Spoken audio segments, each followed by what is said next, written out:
Hi, I'm Chris Davis, Director at Rossbrook Chartered Accountants. At the time of recording this, we are just coming out of COVID-19 lockdown.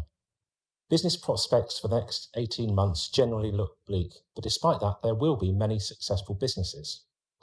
So in a time when people will have less cash to spend, profits falling, salaries stagnant, and the prospect of increased taxes, how can these companies retain and reward their key employees in a way that works both them and their employees?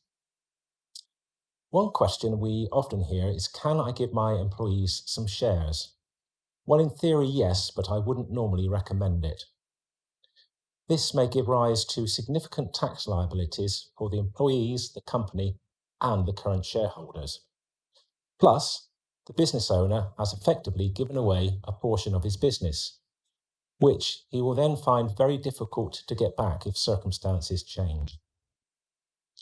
So, one avenue we often recommend is worth considering is the Employee Management Incentive Scheme, or EMIs. This is a share option scheme that can be made available to a number of key employees. The options can be conditional on performance or the passage of time.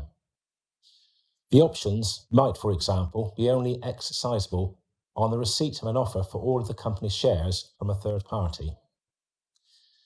The employees know that as they grow the company towards sale, the value of their shareholding increases. So they are going to work harder to get to that end goal as soon as possible.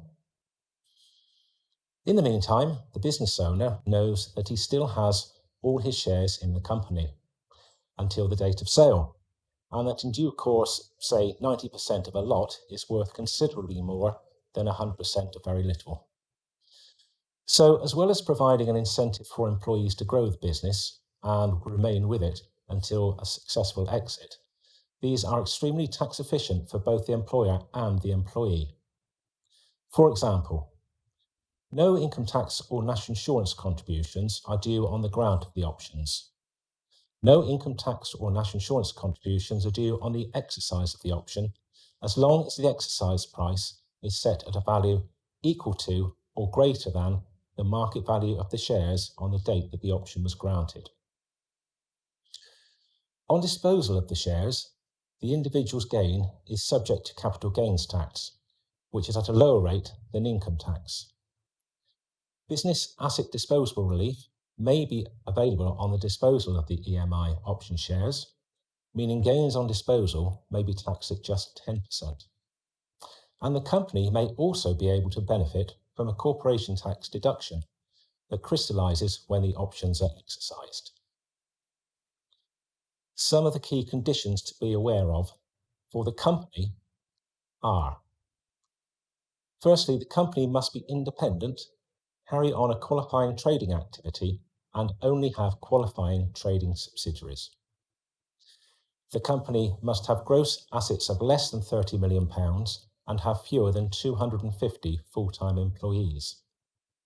From the employee's perspective, the limit on the value of grants per individual in a 3-year period is a generous £250,000. The individual must be employed by the company or a qualifying subsidiary, and the individual must work on average at least 25 hours per week, or if less, then 75% of their working time. The individual must not, together with associates, have a material interest in the company.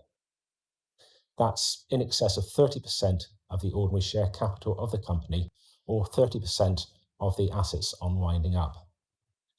A typical timescale for setting up an EMI scheme, including obtaining a company valuation report and applying for HMRC clearance, might be 2 to 3 months.